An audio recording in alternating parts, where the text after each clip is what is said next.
आप देख रहे हैं नेट्रिक न्यूज, साहस सच कहने का। तो बहुत सारी हमारे इतिहास के पन्ने जो है ना वो धूमिल पड़ गए हैं, मिट गए हैं, जिसको आज का वर्तमान पीढ़ी जानता ही नहीं। महिलाएं जिस तरह से पुरुष हर एक कदम पे आध्यात्मिक से लेकर राजनीतिक क्षेत्र में, सामाजिक क्षेत्र में अपना योगदान देते हैं, उससे कहीं भी कम महिलाओं का योगदान नहीं है। कि जान के घाट परम सुपुनीता, प्रथम चरण राखी जहाँ सीता। जहाँ प्रथम चरण राखी थी सीता जी ने, ये है वो जानकी घाट जहाँ आप खड़े हैं। अगर कोई भी अयोध्या आता है अगर दर्शन करने के लिए, अगर यहाँ पे, तो बिना जानकी घाट अगर दर्शन किए हुए अगर लौट जाता है तो उसकी अयोध्या की यात्रा पूरी नहीं होगी। जिन्हें अपना परिवार भी, उन्हें समाज तो छोड़ दो, परिवार भी उन्हें सम्मान नहीं देता था, उनका स्वयं का पति भी उनको सम्मान नहीं देता था, उसको उस सम्मान को उन्होंने कायम किया है। कार्य में महिलाओं को छांटकर या महिलाओं के लिए सीट या आरक्षण या किसी तरह का न निकाला हुआ, ऐसा नहीं है। महिलाओं का सर्वांगीण विकास हो रहा है और हर क्षेत्र में महिलाएं अपना योगदान दे रही हैं। अयोध्या का जो विकास का पैमाना खींचा है सरकार ने, वो हर एक प्रत्येक व्यक्ति के लिए खींचा गया, सिर्फ महिला और पुरुषों में मत बांटिए उसको। ये ठाकुर जी की कृपा है इस दास के ऊपर कि ठाकुर जी ने मुझे ये सौभाग्य प्राप्त किया कि मैं अयोध्या की पहली महिला महंत बनी। और अयोध्या का जैसा कि आप देख रहे हैं कि पूरे साधु संतों की ये नगरी है। अयोध्या जो है मंदिरों की नगरी कही जाती है। और इसके लिए एक दोहा है जो मैं आपको सुनाऊं अयोध्या के उस पर, कि अयोध्या जो है ना, इस जो मोहल्ला है इसका जहाँ आप खड़े हैं, ये जानकी घाट है। ये जो माता जनक नंदिनी है, ये पहले जब अयोध्या आई जनकपुर से, तो जब डोली आई तो ये पहले की अयोध्या का जब आप अपने मन में, मस्तिष्क में जब चित्रण करेंगे कि पहले की अयोध्या कैसी रही होगी। आज का वर्तमान की अयोध्या अलग है, लेकिन जो पहले की अयोध्या थी उसमें जब माता जनक नंदिनी ब्याह करके डोली से जब जनकपुर से अयोध्या आई, तो यही सरयू का तट था, यहीं से सरयू नदी प्रवाहित होती थी, तब पक्के घाट नहीं थे। तब अयोध्या में जब जानकी जी की डोली पहले ही यहीं पे उतरी और उन्होंने मंजन करने के लिए, सरयू जी का पान करने के लिए यहीं पे उतरी माता जानकी, तो जो उनका चरण पड़ा, इसी से नाम इसका पड़ गया जानकी घाट। और मैं आपको बता दूं कि ये जो दोहा है कि जान के घाट परम सुपुनीता, प्रथम चरण राखी जहाँ सीता। जहाँ प्रथम चरण राखी थी सीता जी ने, ये है वो जानकी घाट जहाँ आप खड़े हैं। इसकी बहुत महत्व है। अयोध्या की अगर महत्व के बारे में आप चर्चा करेंगे तो बहुत महीनों लग जाएगा, तब भी उसकी बखान नहीं किया जा सकता।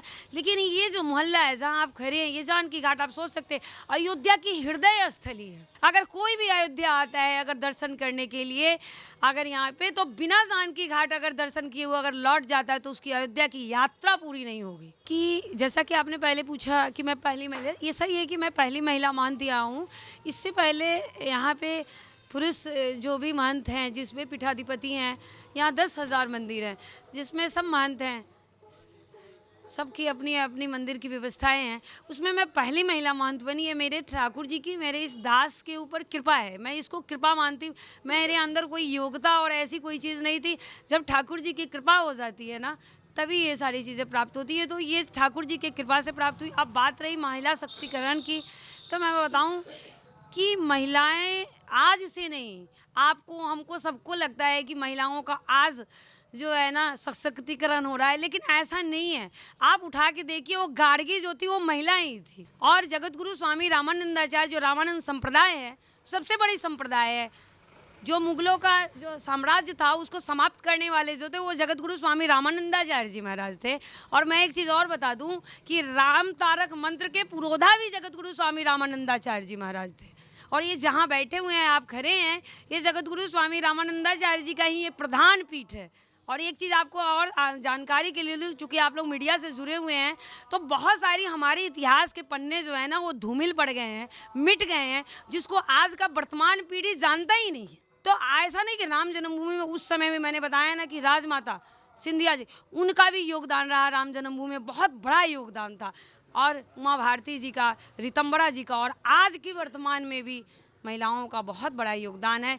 और महिलाएं जिस तरह से पुरुष हर एक कदम पे आध्यात्मिक से लेकर राजनीतिक क्षेत्र में, सामाजिक क्षेत्र में अपना योगदान देते हैं, उससे कहीं भी कम महिलाओं का योगदान नहीं है। दुर्गा वाहिनी जो हिंदू रक्षा की बात करें या हिंदू संस्कृति की बात करें, दुर्गा वाहिनी को न्योता नहीं मिला। देखिए भैया, मैं आपको बताऊं, आप लोग मीडिया हैं, आप लोग ऐसे प्रश्नों को उठाते हैं, लेकिन मैं आपको बता दूं कि ये जो राम जन्मभूमि का जो भव्य उद्घाटन हो रहा है, जिसमें इतना बड़ा उत्सव है, पूरे देश से 7 से 8 हज़ार अतिथियों को मात्र निमंत्रण दिया गया है। आप समझिए इस बात को। उसमें अकेले अयोध्या ही 10,000 मंदिर है। अगर हर अयोध्या के भी हर मंदिर के अगर लोगों को इनवाइट करेंगे ना राम जन्मभूमि तीर्थ क्षेत्र वाले, तो पूरा नहीं हो पाएगा। इसलिए उन्होंने, ये संभव नहीं है कि सब लोगों को बुलाना। अगर कदापि मुझे भी अगर निमंत्रण नहीं मिलता तो मुझे भी मन में दुख नहीं होता, नहीं होना चाहिए था, क्योंकि सबको बुलाना ये चीज़ें संभव नहीं थी। उन्होंने ज़रूर, ऐसा नहीं है कि दुर्गा वाहिनी को नहीं बुलाया, बजरंग दल, उन्हीं की जो ब्रांच है, आप समझिए एक मुख्य शाखा से कई शाखाएँ निकलती है। जैसे हमारा ये मंदिर है, ये मुख्य मंदिर है, इसके कई शाखाएँ और भी कई शाखाएँ। तो ज़रूरी नहीं कि वहाँ जो बैठे हुए पुजारी हैं या वहाँ की जो देख रेख व्यवस्था में कर रहे हैं उनको भी वो इनविटेशन गया है, मेरे को आया। तो मैं आपको बताऊं, जो दुर्गा वाहिनी है, वो जो शाखा है बजरंग दल के, उससे जो निकले उनके लोगों को, विनय कटियार जी को या और जो उनसे जुड़े हुए सबको निमंत्रण मिला है। ये गलत कहीं ना कहीं अफवाहें फैलाए जा रही हैं, जिन्हें अपना परिवार भी, उन्हें समाज तो छोड़ दो, परिवार भी उन्हें सम्मान नहीं देता था, उनका स्वयं का पति भी उनको सम्मान नहीं देता था, उसको, उस सम्मान को उन्होंने कायम किया है। ये मोदी जी की सरकार की खासियत है। उत्तर प्रदेश की जहाँ तक बात रहेगी, तो आप एक भी उत्तर प्रदेश में नहीं बता सकते कि किसी भी कार्य में महिलाओं को छांटकर या महिलाओं के लिए सीट या आरक्षण या किसी तरह का न निकाला हुआ, ऐसा नहीं है। महिलाओं का सर्वांगीण विकास हो रहा है और हर क्षेत्र में महिलाएं अपना योगदान दे रही हैं। और ये जो वर्तमान की सरकार है, वो विशेष इस पर ध्यान दे रही है कि किसी भी तरह से महिलाओं का जो हक है, वो कहीं से भी कोई भी किसी स्तर पर उस हक को नुकसान न किया जाए, उसके आत्मसम्मान की रक्षा की बात कीजिएगा। तो मोदी जी और योगी जी ने, आपने देखा, हेल्पलाइन नंबर तक महिलाओं के लिए अलग से वो कर दिया।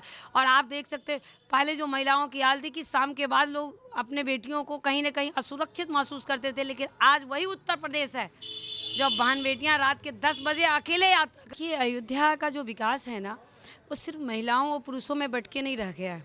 अयोध्या का जो विकास का पैमाना खींचा है सरकार ने, वो हर एक प्रत्येक व्यक्ति के लिए खींचा गया। सिर्फ महिला और पुरुषों में मत बांटिए उसको, एक एक छोटे बच्चों के लिए भी ना, जो भी है, जिस समाज, जिस तबके के भी लोग हैं, सबको उसका लाभ मिल रहा है। और ये जो विकास होगा, चाहे वो व्यापारी वर्ग के लोग हैं, चाहे साधु संत हैं, भाई व्यक्ति जब विकास होगा तो ये मंदिर में दर्शन करने के कोई आएंगे, जब लोग आएंगे तभी तो इस मंदिर की शोभा है। अगर भक्ति ही नहीं आएंगे तो ये मंदिर की शोभा क्या है? देखा जाएगा नहीं, देखा जा रहा है। आपको बताऊं, अभी भी आप वर्तमान में देख लीजिए कि अभी मोदी जी आए रेलवे स्टेशन और एयरपोर्ट की उद्घाटन करने के लिए, तो एक ऐसे घर पे चले गए और ऐसे महिलाओं के हाथ से चाय पिया, जो अपने आप में एक अनूठा और अनुपम उदाहरण है। आप देख सकते हैं वो महिला, वो अपने घर में ऐसे महिला थी जो उसके स्वप्न में भी कभी से, जो मुख्यमंत्री और प्रधानमंत्री तो दूर की बात है, उसके पूरे किसी खानदान में किसी व्यक्ति ने सोचा भी नहीं होगा कि हमारे घर पे कोई अधिकारी और कोई योग्य व्यक्ति इस तरह के भी आ सकता है। जो उसकी पारिवारिक बैकग्राउंड, जिस पर आपने कहा कि हर तबके की, हर लोगों की, हर जाति की, उस पर मैं आपको उदाहरण दूँ, क्योंकि ये वर्तमान का उदाहरण है, अभी तुरंत का उदाहरण है, ये पुरानी नहीं है, अभी तुरंत हुआ है, महीना दिन भी नहीं लगा है। 30 तारीख की ये घटना है, 30 दिसंबर की। तो आप देख सकते हैं कि मोदी जी ऐसे कार्य करते हैं जिसके बारे में कोई दूसरे की नज़र नहीं जाती, दूसरी की सोच ही नहीं जाती है उस महिला के यहाँ। और स्वयं से बोलकर उन्होंने, ये नहीं कि उस महिला ने स्वागत में उनको चाय पिलाया, ध्यान देने योग्य बात है कि उन्होंने स्वयं से उस महिला से कहा कि कुछ बनाती भी हो, कुछ खिला सकती हो, तो उसने कहा हम चाय बनाते हैं, तो कहा चाय पिला दो। ये आप सोच सकते हैं कि हर तबके के लोग, हर लोगों के साथ उनका कितना व्यक्तिगत सामंजस्य है और हर लोगों के प्रति वो कितना गहराई से सोचते हैं, इसका अनुपम उदाहरण।